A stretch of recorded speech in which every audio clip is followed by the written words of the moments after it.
Buenos días, profesor y estimados compañeros de la Universidad Vizcaya de las Américas. Somos el equipo conformado por los licenciados David Joel Medina Pech, Diana Saraí Zip Martín, Yael Guadalupe Dueñas Campos, Mauricio Alexander Dorantes López y su servidora Carmina Cadena Cerino. El día de hoy vamos a hablar sobre los contratos. En específico vamos a hablar de los contratos de prestación de servicios, así como contratos de las obras a precio alzado, y vamos a hablar también de las asociaciones. Para poder llegar a comprender a profundidad los tipos de contrato que acabo de mencionar, primero vamos a hablar de las generalidades de los contratos. Un contrato, en términos muy simples, es un acuerdo entre dos o más personas que deciden obligarse recíprocamente sobre algo. Para que un contrato sea válido, siempre deben existir tres elementos esenciales: el consentimiento, es decir, que las partes acepten libremente; el objeto, que debe ser lícito y posible; y la forma, que en algunos casos debe ser escrita y en otros casos puede ser verbal. Además, los contratos pueden ser onerosos o gratuitos, conmutativos o aleatorios, pueden ser civiles, mercantiles o laborales, y cada tipo se rige por reglas particulares. Lo más importante es que un contrato genera derechos y obligaciones para quienes lo celebran. Y si alguna de las partes no cumple, la otra puede acudir ante la autoridad competente para exigir el cumplimiento o la reparación del daño. Con eso claro, ahora sí pasamos a los contratos específicos. Hablando del contrato de prestación de servicios, este es un contrato civil, el cual es bilateral y oneroso, donde una persona, que puede ser física o moral, se obliga a realizar un trabajo o un servicio de manera independiente y la otra se compromete a pagarle honorarios. Es importante recordar que no es un contrato laboral. Aquí no hay subordinación, ni horario, ni salario. Se usa cuando un profesionista trabaja de manera autónoma, como médicos, abogados, ingenieros, contadores, etc. El Código Civil del Estado de Yucatán establece varios puntos importantes, como los cuales son que las partes pueden fijar libremente el monto de los honorarios, que si no hay convenio, los honorarios se determinan según la costumbre, la importancia del asunto, la capacidad económica del cliente y la reputación del profesionista. También puede incluirse gastos o expensas, que quiere decir que el cliente debe reembolsar todo eso. El pago debe hacerse en el domicilio del profesionista al concluir cada servicio o al finalizar el asunto. Si varias personas se encargan del trabajo, pues todas responden de manera solidaria. El profesionista tiene derecho a cobrar sus honorarios incluso si el asunto no tuvo éxito, salvo pacto en contrario. Y solo es responsable por negligencia, impericia o dolo. En resumidas cuentas, este es un contrato que protege tanto al cliente como al profesionista y deja claro que se trata de una relación civil, no laboral. Esto lo podemos encontrar en el Código Civil del Estado de Yucatán desde el artículo 1764 hasta el artículo 1772. Un ejemplo de contrato de prestación de servicios es el siguiente. Tenemos al proveedor, que es un abogado, el cual le vamos a poner Jaime Rodríguez Carrera, y tenemos al cliente, que sería el contratante, que es el ciudadano Manuel Contreras Silva. ¿Cuál sería el servicio a prestar? Pues sería el servicio de abogacía, que sería su asesoría, representación, promoción jurídica. Como vemos, esta es una prestación de servicios profesionales, donde desde el inicio tenemos un contrato donde se pactan honorarios de 60,000 pesos mexicanos, ¿ok? Como vemos, es un contrato oneroso, vemos que es un contrato conmutativo porque desde el inicio ya se está pactando cuánto va a ser de honorarios, y también que es bilateral porque dos personas están pues obligándose. En el ejemplo, el ciudadano Manuel está por divorciarse, por lo que acude con el abogado Jaime para asesorarse sobre cómo debería llevar su divorcio. Le hizo todas las preguntas necesarias para que pudiera tener una mejor interpretación del caso, y le explicó pues cómo llevaría el divorcio. Para finalizar, firmaron un contrato de prestación de servicios donde incluía pues la asesoría, representación durante el divorcio por la cantidad de 60,000 pesos a cargo pues de el ciudadano Manuel, realizando los pagos en 3 exhibiciones, uno en la promoción de la solicitud de divorcio, el segundo en la audiencia judicial y el tercero al ejecutarse la sentencia del tribunal, cada uno por la cantidad de 20,000 pesos en el despacho jurídico del abogado Jaime. Como vemos aquí podemos ya englobar pues todo lo que se mencionó anteriormente de las características de este contrato. Pasamos al contrato de obra a precio alzado, también conocido como contrato de obra a destajo. Este contrato se utiliza cuando una persona, al que vamos a llamar empresario, se obliga a realizar una obra completa por un precio fijo, ya sea poniendo los materiales o aportando únicamente su trabajo. El Código Civil del Estado de Yucatán establece que puede fijarse un precio por toda la obra o por cada unidad de trabajo.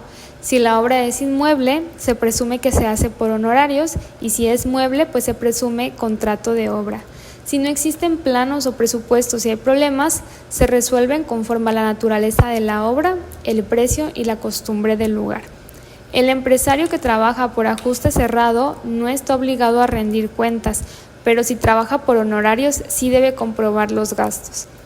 Si quien diseñó el plano también ejecuta la obra, normalmente no puede cobrar el plano aparte. Si no se fijó un precio, se toma el de los aranceles o el que determinen peritos. Y una vez pagado el precio, no puede reclamarse salvo reserva expresa. En cuanto al riesgo de la obra, si el empresario pone los materiales, él asume el riesgo hasta la entrega y si solo pone su trabajo, el riesgo es del sueño, salvo culpa del empresario, obvio. También hay reglas sobre plazos y responsabilidad. Si no se fija un plazo, se usa uno razonable. Si el empresario no entrega a tiempo, pues también responde por los daños. El dueño puede desistir de la obra, pero debe indemnizar al empresario por gastos, trabajo y ganancias esperadas. Si el empresario muere o no puede terminar la obra, se puede rescindir el contrato, pero deben pagarse los trabajos ya hechos. El empresario responde por las personas que contrata y el pago normalmente se hace al entregar la obra. Como vemos, es un contrato muy útil cuando se quiere asegurar un resultado final específico y un precio previamente pactado. Como vemos, es un contrato bilateral porque ambas partes tienen obligaciones recíprocas. Uno hace la obra y el otro pues paga. Es oneroso porque hay una contraprestación económica y es conmutativo cuando se pacta el precio desde el inicio. Se diferencia de contratos aleatorios porque el precio no depende de un evento incierto, sino de la obra concreta ya pactada. Esta información la podemos encontrar en el Código Civil del Estado de Yucatán desde el artículo 1773 hasta el artículo 1807. Ahora voy a mencionar un ejemplo muy práctico de cómo funciona un contrato de obra a precio alzado. Imaginemos que el señor Jesús Guillermo Santos Ceballos quiere construir una casa en un terreno que su abuelo le donó. El predio está ubicado en la calle 14, número 111 por 25 y 27 en el municipio de Acanche. Entonces él busca a un profesional y acude con el arquitecto Felipe Augusto Medina Mesh. El arquitecto le muestra un proyecto de una casa de interés social de 10 metros por 20 metros, es decir, una construcción de 200 metros cuadrados. El diseño incluye 2 habitaciones, una cochera, una sala de estar, cocina, comedor y 2 baños completos, todo en una sola planta. El arquitecto además le explica que la obra no solo consiste en la construcción física, sino que también incluye los planos de cada espacio, la dirección y supervisión de la obra, los materiales, la mano de obra necesaria y los trámites para obtener los permisos de construcción ante las autoridades del municipio. Cuando ambas partes están de acuerdo, firman un contrato de obra a precio alzado. Esto significa que se pacta un precio fijo por toda la obra, sin importar si después los materiales suben o el constructor gana más. El precio ya quedó establecido. En este caso, el contratista, que sería el arquitecto Felipe Medina, se compromete a entregar la obra terminada en un plazo de 9 meses y el dueño de la obra, el señor Jesús Guillermo, acepta pagar un total de 1,500,000 pesos mexicanos. El contrato también establece cómo y cuándo se hará el pago y se acuerdan 3 exhibiciones de 500,000 pesos cada una. El primer pago se dará al inicio de la obra el 5 de diciembre del 2025, el segundo pago cuando termine el techado el 5 de mayo del 2026 y el tercer pago al finalizar los acabados y con la entrega de la obra el 5 de septiembre de 2026. Todos los pagos se realizarán en las oficinas del arquitecto Felipe Augusto Medina. Con este contrato, ambas partes quedan protegidas.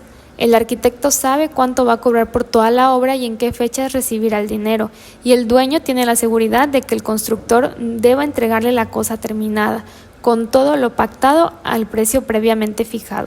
Este es un ejemplo claro de cómo funciona un contrato de obra a precio alzado. Por último, y no menos importante, vamos a ver las asociaciones. Una asociación se forma cuando varias personas deciden reunirse de manera no transitoria para lograr un fin común que no sea preponderantemente económico y que sea lícito. Esto incluye asociaciones culturales, deportivas, educativas, sociales, etc. Para constituir una asociación debe hacerse por escrito ante notario público y sus estatutos deben inscribirse en el registro público para que tengan efectos frente a terceros. El órgano supremo de la asociación es la Asamblea General, que toma decisiones por mayoría y se reúne conforme a lo que indiquen los estatutos o cuando la dirección lo convoque. La Asamblea decide sobre cuestiones claves, como la admisión y exclusión de asociados, la disolución anticipada, la elección o remoción de directores y todos los asuntos indicados en los estatutos. Cada asociado tiene derecho a un voto, salvo cuando él o sus familiares directos estén interesados en la decisión. Asimismo, los asociados pueden separarse avisando con 2 meses de anticipación, pero si se retiran o son excluidos, pierden todo derecho sobre el haber social. Además, pueden vigilar cómo se usan las cuotas revisando los libros y documentos. La calidad de socio es intransferible, no se puede pasar de persona a persona. La asociación se extingue por acuerdo de la Asamblea, por cumplirse su plazo o su objeto, por ser imposible continuar o por resolución de autoridad. Y en caso de disolución, los bienes se distribuyen conforme a los estatutos o lo que determine la Asamblea. Y con esto quedan cubiertas las asociaciones. Es importante mencionar que este es un contrato bilateral porque los asociados se obligan recíprocamente a aportar, a cumplir los estatutos y participar en el fin común. Es oneroso, no porque haya lucro, sino porque cada asociado debe aportar algo como cuotas, trabajo, participación, recursos y tiempo. Y es conmutativo porque desde un inicio se pacta lo que cada asociado va a aportar y no depende de un evento incierto. Esta información la podemos obtener desde el Código Civil del Estado de Yucatán, desde el artículo 1889 hasta el artículo 1904. Ahora voy a explicar en un ejemplo cómo se forma y cómo funciona una asociación civil. Imaginemos que yo, Carmina, mi compañero Mauricio, Saraí y David tenemos una causa en común. Queremos realizar campañas de esterilización canina y felina en varios municipios cercanos a Mérida, como Cauquel Pueblo, Unman, Xmacuil e incluso Canacín. Como nuestro objetivo no es económico, sino social y comunitario, decidimos formar una asociación civil. Para ello, acudimos ante el notario público número 15, Yael Guadalupe, en la ciudad de Mérida y constituimos formalmente la asociación que va a llevar por nombre Kush Pig Patitas Felices AC. Esta asociación se regirá por los estatutos que nosotros mismos establezcamos, que son reglas internas que indican cómo va a funcionar la organización, cuáles son sus fines y cómo se van a tomar las decisiones. Dentro de estos estatutos también acordamos que yo sería directora general y que la Asamblea General estará formada por todos nosotros y cada uno tendrá un voto, de modo que las decisiones importantes se tomarán por mayoría. La campaña de esterilización se programará para todo el 2026, realizando una campaña por municipio cada 3 meses de la siguiente forma. En enero vamos a ver a Cauquel Pueblo, en abril Humán, en julio Xmacuil y en octubre Canacín. Aunque se trata de una asociación sin fines de lucro, nosotros acordamos establecer una cuota de recuperación para cubrir parte del material médico y los insumos que se requieran para las cirugías. Por eso se fijan los siguientes costos. Acordamos que para los felinos serían 250 pesos para machos y 350 pesos para hembras, y en caninos 350 pesos para machos y 450 pesos para hembras. Es importante mencionar que al ser una asociación civil, la finalidad no es obtener ganancias, sino solo recuperar una parte de los gastos de insumos, medicamentos y materiales necesarios para los procedimientos veterinarios y que se puedan seguir realizando más campañas. Con este ejemplo se ve cómo en varias personas podemos unirnos para un fin social, organizarnos bajo estatutos y tomar decisiones de forma conjunta a través de la asamblea.